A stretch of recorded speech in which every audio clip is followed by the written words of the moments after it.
नमस्कार. स्वागत आहे तुमचं किचन कॉर्नर या यूट्यूब चॅनलमध्ये. तर आज आपण इथे हेल्दी असे आप्पे बघणार आहोत. हे आप्पे तांदळाचे आहेत. चला तर मग बघूया याची रेसिपी. तर सुरुवातीला मी इथे तांदूळ भिजवून घेणार आहे. तर त्यासाठी मी इथे 4 वाटी तांदूळ घेतलेला आहे. तुम्ही घरातील कुठलीही 1 वाटी किंवा पेला घेऊन 4 वाट्या तांदूळ त्याच्याने मोजून घेऊ शकता. पण ज्या वाटीने तुम्ही तांदूळ मोजणार आहात त्याच वाटीने आपल्याला पुढे डाळसुद्धा मोजायची आहे. तर आपण इथे 4 वाटी तांदूळ घेतलेला आहे. तर हा तांदूळ मी इथे रेशनिंगचा घेतलेला आहे. तुम्ही हवा तर कुठलाही घेऊ शकता, पण रेशनिंगचा तांदूळ सर्वात बेस्ट असतो, जो पोकळ असतो. त्यामुळे रेशनिंगचाच घ्या. तर इथे मी 1 वाटी उडदाची डाळ घेतलेली आहे. त्याच वाटीने 1 वाटी इथे चण्याची डाळ घेतलेली आहे आणि अर्धी वाटी मुगाची डाळ घेतलेली आहे. या डाळी घातल्यामुळे आप्पे आपले अगदी पौष्टिक होतात, जे लहान मुलांसाठी खूपच चांगले असतात. तर त्या सर्व डाळी आणि तांदूळ आपण स्वच्छ पाण्याने धुवून घेतलेले आहेत. आता इथे आपण हे 5 ते 6 तास भिजवून घेऊया किंवा तुम्ही रात्रभर देखील भिजवू शकतात, पण 6 ते 7 तास पुरेसे होतात. तर आता इथे मी अर्धा चमचा मेथीदाणा घालते आहे, ज्यामुळे फर्मेंटेशनला मदत होते आणि मेथीदाणा घातल्यामुळे चव देखील खूप छान लागते.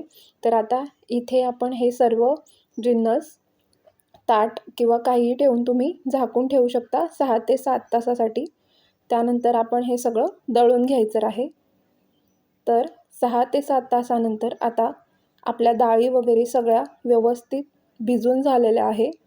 तर एक एक करत आपण हे सगळं दळून घ्यायचं आहे. हे बघा, तुम्ही बघू शकता डाळ अगदी सहज हाताने तुटली जाते.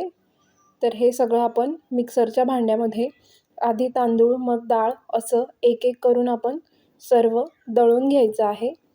तुम्ही दळताना थोडं थोडं पाणी घालू शकता, पण जर पाणी लागलंच तर तुम्ही उडदाच्या डाळीतलं पाणी वापरा किंवा साधं पाणी वापरलं तरी चालेल.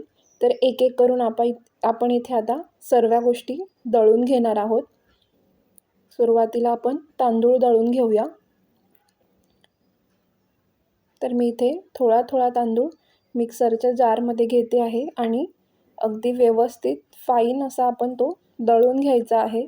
कुठलेही तांदूळ वगैरे त्यात शिल्लक राहता कामा नये, कारण मग फर्मेंटेशनमध्ये पण ते तांदूळ राहतात आणि आप्पे करताना मग ते व्यवस्थित लागत नाही.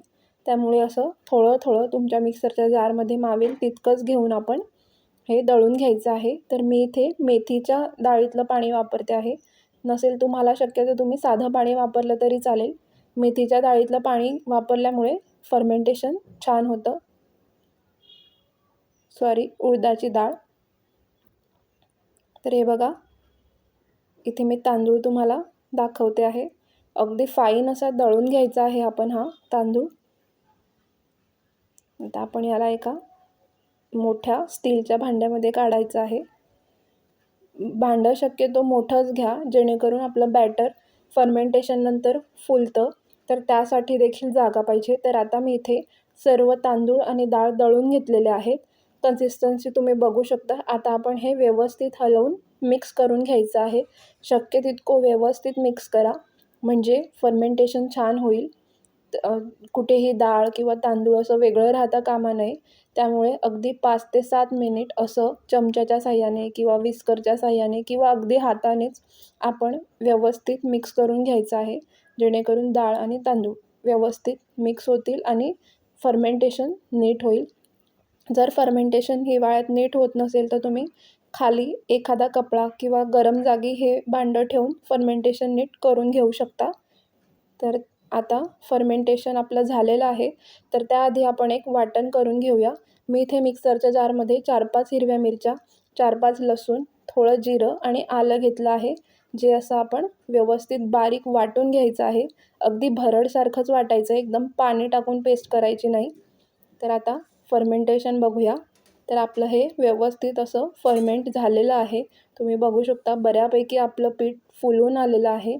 हे बघा, त्याचं टेक्स्चर देखील मी तुम्हाला इथे दाखवते आहे. अगदी सॉफ्ट असं टेक्स्चर आहे त्याचं, जेणेकरून आपले आप्पे अगदी हलके फुलके तयार होतील. तर आता मी इथे हे व्यवस्थित एकदा मिक्स करून घेते आहे आणि थोडं बॅटर मी यातलं वेगळं काढून घेणार आहे. तुम्ही हवं तर ह्या सर्व बॅटरमध्येच मीठ आणि तो मसाला घालू शकतात, पण जर लहान मुलं असतील तर थोडं वेगळं काढून घेतलं तरी चालेल, जे तिखट खात नसतील त्यांच्यासाठी. तर आता मी इथे ह्या सगळ्या बॅटरमध्ये जे वाटण आपण करून घेतलं होतं हिरवी मिरची, लसूण, आलं आणि जिऱ्याचं, ते मी इथे घालणार आहे. तुम्ही तुमच्या आवडीप्रमाणे तिखटाचं प्रमाण ठेवून हे वाटण घालू शकता. सर्व घालायचं तर सर्व घाला किंवा थोडं बाजूला काढू शकता. तिखट तुमच्या अंदाजाने घेतलं तरी चालेल. तर आता आपण इथे हे व्यवस्थित मिक्स करून घ्यायचं आहे, म्हणजे मसाला सगळीकडे व्यवस्थित पसरेल आपल्या वाटणामध्ये. आणि बॅटर पूर्णपणे व्यवस्थित मिक्स झाल्यावरच आप्पे देखील आपले छान तयार होतील. आता मी या स्टेजला इथे मीठ देखील घालते आहे. मसाला घातला आहे म्हणजे आपल्याला मीठ लागणारच. तर अंदाजे आपण इथे मीठ घालायचं आहे. मी 1.5 चमचा मीठ घातलेला आहे. तुम्ही तुमच्या आवडीनुसार कमी अधिक करू शकतात. आता आपण हे व्यवस्थित मिक्स करून घ्यायचं आहे.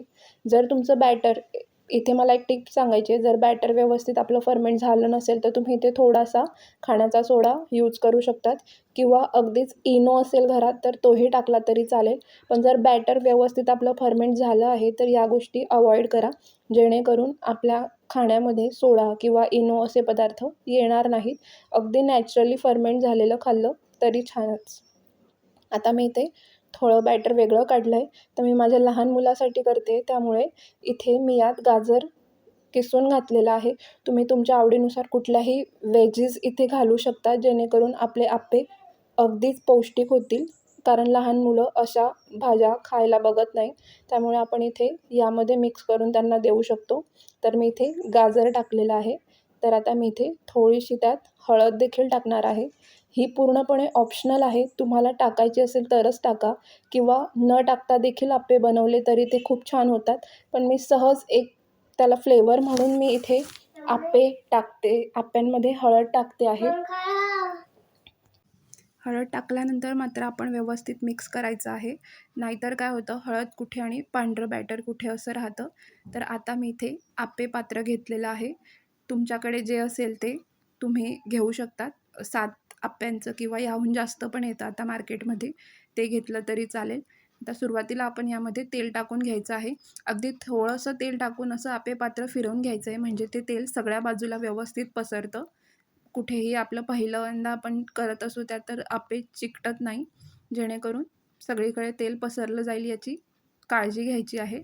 आता इथे तेल आपण थोडंसं तापू द्यायचं आहे.